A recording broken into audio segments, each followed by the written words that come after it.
नमस्कार, news 18 India देख रहे हैं आप और मैं हूं आपके साथ शिवानी पांडे। लगातार महा कवरेज जारी है इस महायुद्ध को लेकर और रूस यूक्रेन युद्ध पर बड़ी खबर एक बार फिर से सामने आ रही है, जहां पर कीव में रूस की सेना पीछे हटी है और यूक्रेन की कंपनी का बड़ा दावा है। रूसी सैनिकों ने कई सारे एयरपोर्ट अब खाली भी कर दिए हैं। रूस यूक्रेन युद्ध पर इस वक्त की बड़ी खबर आप देख रहे हैं, जहां पर कीव में रूस की सेना पीछे हटती हुई दिखाई दे रही है। लगातार कई दिनों से घेरेबंदी की हुई थी और तस्वीरें बाकायदा आप देखिए किस तरीके से रूसी सेना अब जगह खाली कर करके पीछे हटती हुई नजर आ रही है, क्योंकि कीव का ही वो अभेद्य किला कहा जा रहा था यूक्रेन का, जिस पर लगातार कोशिश थी कि किसी भी तरीके से रूस इस पर अपना कब्जा जमा ले। लेकिन अब खबरें ये सामने आ रही हैं और तस्वीरें भी ये बाकायदा संदेश दे रही हैं कि रूसी सेना अब धीरे धीरे कीव से पीछे हटती हुई नजर आ रही है।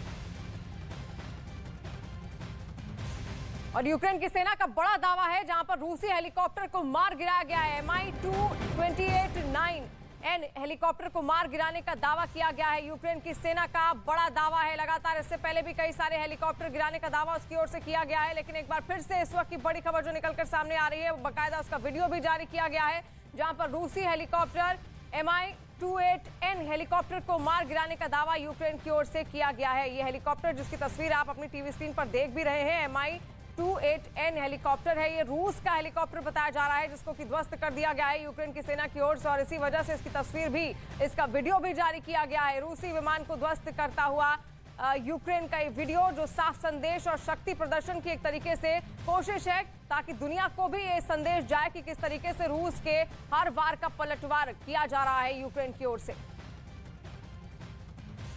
और इस वक्त की सबसे बड़ी खबर आ रही है यूक्रेन रूस बॉर्डर पर, जहां पर सैन्य हलचल बढ़ने और पुतिन की परमाणु धमकी के बाद अमेरिका अब एक्शन में आ गया है। रूस के बॉर्डर पर अमेरिका का परमाणु बम वर्षक विमान उड़ता हुआ साफ दिखाई दिया और बताया जा रहा है कि ब्रिटेन के कोट्सवॉल्ड एयरपोर्ट से B-52 बम वर्षक विमान ने उड़ान भरी थी। और इस बीच खबर यह भी है कि रोमानिया में ब्रिटेन ने 4 फाइटर प्लेन भेजे हैं और फाइटर प्लेन के साथ ही रॉयल एयरफोर्स के 150 क्रू मेंबर भी मौजूद हैं। रोमानिया से काला सागर नजदीक है और जिस वजह से वहां पर फाइटर प्लेन की तैनाती कर दी गई है। तो लगातार इससे पहले परमाणु हमले की धमकी दे चुका है रूस, और इसी से डरे हुए हैं बाकी देश, और इसी वजह से यूक्रेन की सीमाओं को सुरक्षित करने के लिए वहां पर लगातार अब बम वर्षक और लड़ाकू फाइटर जेट्स भेजे जा रहे हैं अमेरिका की ओर से और ब्रिटेन की ओर से।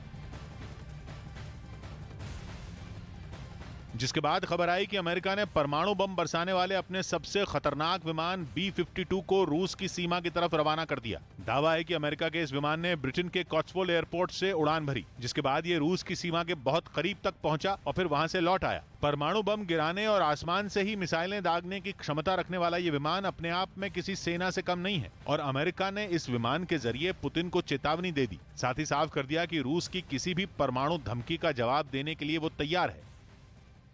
ऐसे में माना जा रहा है कि स्वीडन के आसमान में परमाणु बमों से भरे विमान उड़ाने की पुतिन की हरकत अमेरिका को रास नहीं आई। स्वीडन भले ही नेटो देशों का सदस्य नहीं है, लेकिन वो जंग में हर तरह से यूक्रेन की मदद कर रहा है। साफ है कि वो नेटो देशों के साथ खड़ा है। ऐसे में उसे धमकाने की पुतिन की कोशिश ने बाइडेन को भड़का दिया और पुतिन को जवाब देने के लिए ही अमेरिका ने परमाणु हथियारों से लैस B-52 विमान को उसकी सीमा के पास उड़ाया।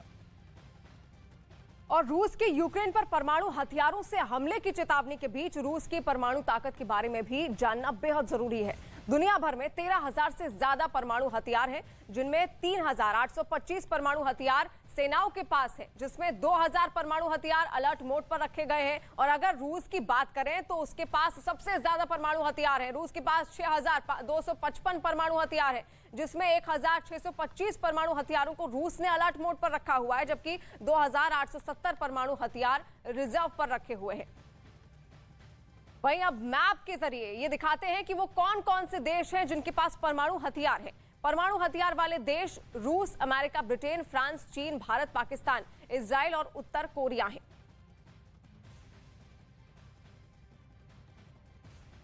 तो आपको बता दें कि खुद अमेरिका और रूस अकेले अगर बात की जाए तो इनके पास 90% परमाणु हथियार है। पूरी दुनिया की अगर मिला के बात की जाए तो सोचिए, अगर ये जंग होती है और अगर परमाणु हमला होता है यूक्रेन के ऊपर, रूस अगर करता है, तो हालात बिगड़ते जाएंगे।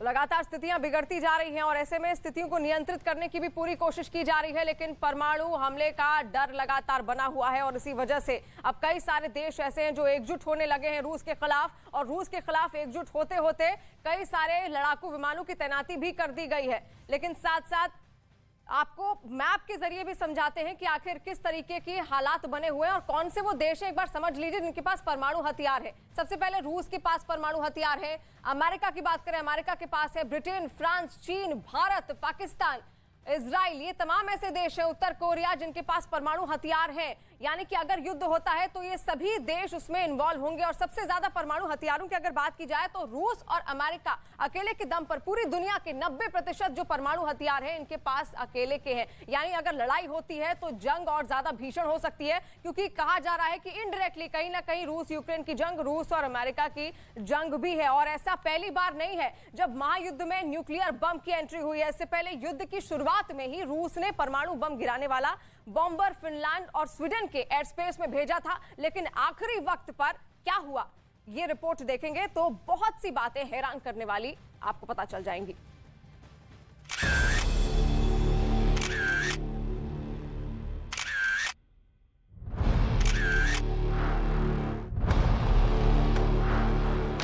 ये वो तस्वीरें हैं जो पुतिन की परमाणु स्क्रिप्ट को एक्सपोज कर रही हैं। ये वो तस्वीरें हैं जिससे विश्व युद्ध का खतरा फिर पैदा हो गया। ये वो तस्वीरें हैं जिससे न्यूक्लियर वॉर अब और करीब दिखाई दे रही है। रूस के दो सबसे खतरनाक फाइटर जेट, सुखोई 24 और सुखोई 27 फाइटर जेट, एक बहुत सीक्रेट मिशन पर थे।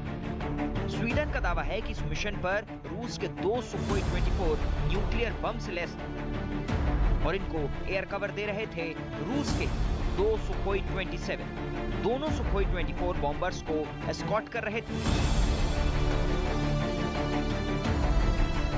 इस वीडियो को देखकर आप इसकी तस्वीर और बेहतर तरीके से समझ पाएंगे। हालात क्या थे? स्वीडन के एयर स्पेस में रशियन एयरफोर्स के जेट की घुसपैठ नई बात नहीं, लेकिन इस बार दावा किया जा रहा है कि रशियन बॉम्बर न्यूक्लियर बम के साथ उड़ रहे थे। ये एक फुल प्रूफ मिशन था, क्योंकि एयर डिफेंस रोल में सुखोई 27 भी थे। सुखोई 24 रूस का एक पुराना बॉम्बर है जो न्यूक्लियर बम से हमला कर सकता है। वहीं सुखोई 27 दुनिया के बेहतरीन एयर डिफेंस फाइटर्स में से एक। यूक्रेन युद्ध के दौरान इन दोनों का इस मिशन पर साथ होना और साथ में न्यूक्लियर बम के साथ उड़ान भरना,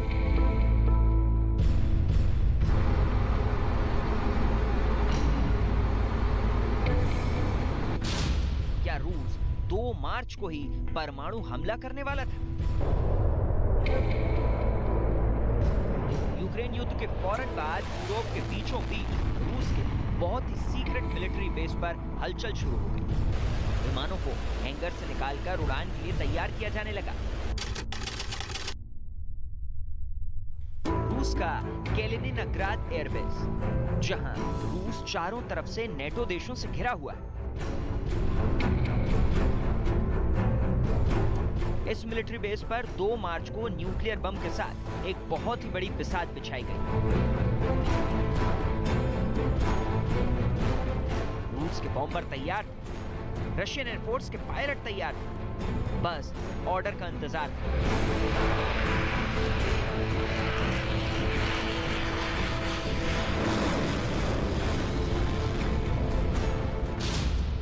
अगर बॉम्बर्स में न्यूक्लियर बम लोड थे, क्या उन्हें लॉन्च करने का भी इरादा पक्का था? क्या 2 मार्च को ही न्यूक्लियर अटैक का ऑर्डर मिल चुका था?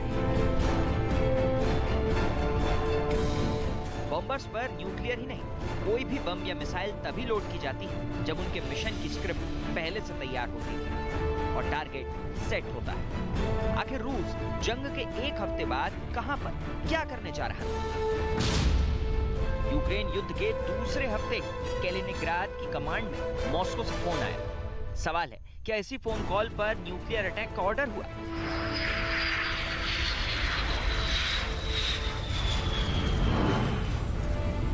2 मार्च को सुबह से ही कैलिनिनग्राड एयरबेस पर हलचल शुरू हो गई।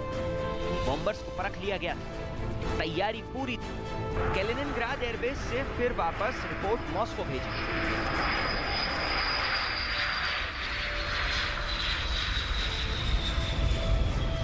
और मॉस्को से फौरन ऑर्डर रिलीज हो गया।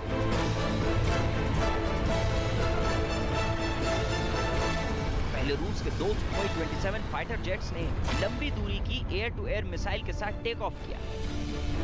इसके बाद न्यूक्लियर बम के साथ उड़े सुखोई 24। ऐसा दावा स्वीडन की तरफ से किया गया है। तो क्या ये पुतिन की एटमी उड़ान थी, जिसके टारगेट पर स्वीडन या बाल्टिक सागर के आसपास का कोई नेटो देश था? सुखोई 24 को न्यूक्लियर बम से लैस किए जाने का दावा बहुत गंभीर है। स्वीडन ने तस्वीरें अपने ग्रीफन फाइटर जेट से रिकॉर्ड की हैं। जब रूस के विमान स्वीडन के एयरस्पेस में दाखिल हुए, तब उनको रोकने के लिए स्वीडन ने अपने फ्रंटलाइन फाइटर जेट ग्रीफन को ही भेजा था। और उसके बाद ये तस्वीरें सामने आई। स्वीडन का दावा है कि इनमें सुखोई 24 न्यूक्लियर बम से लैस थे और उन्हें रूस के सुखोई 27 विमान एयर कवर दे रहे थे। यूक्रेन युद्ध शुरू होने के बाद से स्वीडन और फिनलैंड, इन दोनों देशों की तरफ से ऐसे इशारे मिल रहे हैं कि वो अमेरिकी नेतृत्व वाले सैन्य गठबंधन नेटो में शामिल होना चाहते हैं। To the Russian attack against Ukraine, there has been a very dramatic change, and majority of the Finnish citizens are now in favor of the NATO membership, and of course this has triggered then also a process that the government will issue a white paper on different security options to the parliament, and these issues will be discussed. NATO को लेकर ही रूस ने Ukraine पर हमला किया है। ऐसे में स्वीडन और फिनलैंड से अगर इसी तरह की ख्वाहिश सामने आई, तो अंदाजा लगाया जा सकता है कि युद्ध किस स्तर तक पहुंच सकता है। एक बार फिर रुख करते हैं उस आसमान का, जहां रूस के फाइटर न्यूक्लियर बम लेकर स्वीडन की तरफ बढ़ रहे थे। अब देखिए कि स्वीडन ने रूस के विमानों को कहां रोका। ये चारों विमान कैलिनिनग्राड से उड़कर बाल्टिक सागर पर उत्तर पश्चिम की तरफ बढ़े। स्वीडन का दावा है कि ये रूस के चारों विमान उसके एयरस्पेस में दाखिल हो गए। इन चारों विमानों को गॉथलैंड आइलैंड के पास स्वीडन की एयरफोर्स ने इंटरसेप्ट किया। जब इन विमानों को स्वीडन के फाइटर ग्रीफन ने चैलेंज किया, तो वो बहुत खामोशी से अपने बेस की तरफ लौट गए। लेकिन सुखोई 24 में न्यूक्लियर बम होना और उनका गॉथलैंड के करीब तक पहुंचना, रूस ने एक तरह से स्वीडन के साथ फिनलैंड को भी ये मैसेज दिया कि उसका अगला टारगेट ये दोनों देश भी हो सकते हैं। बाल्टिक सागर में मौजूद गॉथलैंड द्वीप, जिस पर स्वीडन का अधिकार है, उसकी लोकेशन बहुत महत्वपूर्ण है। गॉथलैंड में ही नेटो देशों ने रडार लगाए हुए हैं, जिसकी वजह से एस्टोनिया, लात्विया और लिथुआनिया की भी सुरक्षा होती है। ये भी एक बड़ी वजह है कि गॉथलैंड की लोकेशन पुतिन को हमेशा अखरती रही है। गॉथलैंड कैलिनिनग्राड के भी करीब है और यहाँ से नेटो रूस की मूवमेंट पर भी करीबी नजर रखता है। स्वीडन नेटो मेंबर नहीं है, लेकिन वो इस सैन्य गठबंधन के साथ सहयोग करता है और गॉथलैंड इसका बड़ा सबूत है। यही वजह है कि पुतिन लगातार स्वीडन को भी धमका रहे हैं। स्वीडन भी नेटो की मेंबरशिप लेना चाहता है, लेकिन पुतिन इसे बर्दाश्त करने के लिए बिल्कुल भी तैयार नहीं। सवाल है कि क्या पुतिन की एयरफोर्स गॉथलैंड पर टैक्टिकल परमाणु बम के साथ हमला करने जा रही थी?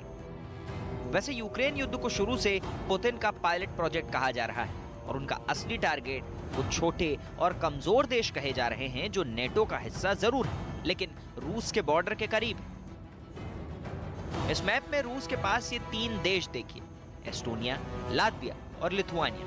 ये 3 बाल्टिक देश शुरू से रूस के निशाने पर हैं और आशंका जताई जा रही है कि यूक्रेन में अगर युद्ध नहीं रुका और आगे बढ़ा, तो पुतिन का अगला टारगेट यही देश होगा।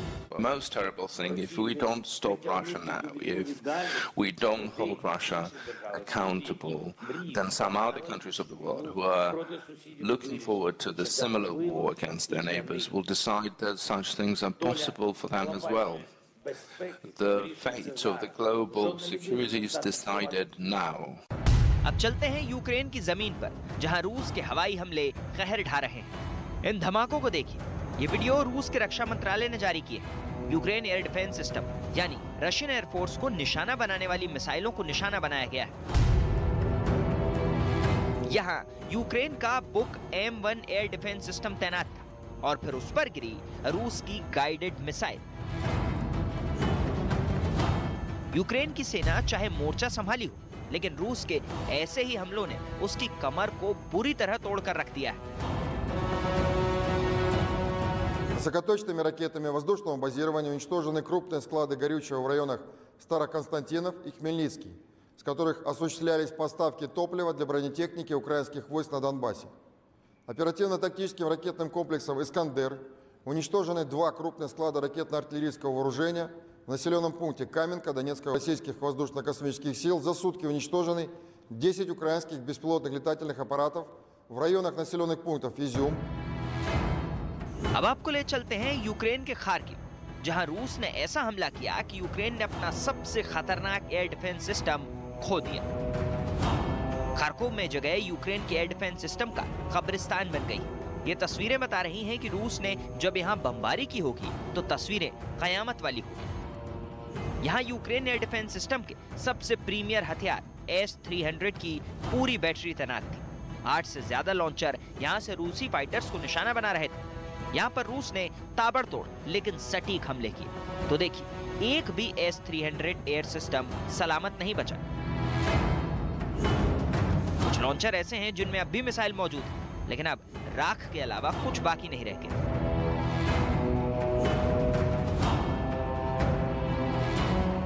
यूक्रेन के सबसे मजबूत हथियार पर सबसे खतरनाक हमला किया है रूस ने।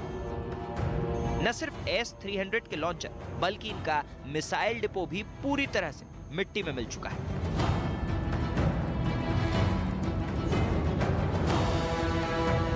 ज़ेलेंस्की बहुत पहले से कहते आए हैं कि उन्हें नेटो से नो फ्लाई जोन वाली मदद चाहिए, लेकिन अब S-300 जैसे हथियारों के खत्म होने के बाद उनकी अपनी सिमटी हुई ताकत भी खत्म होती नजर आ रही है।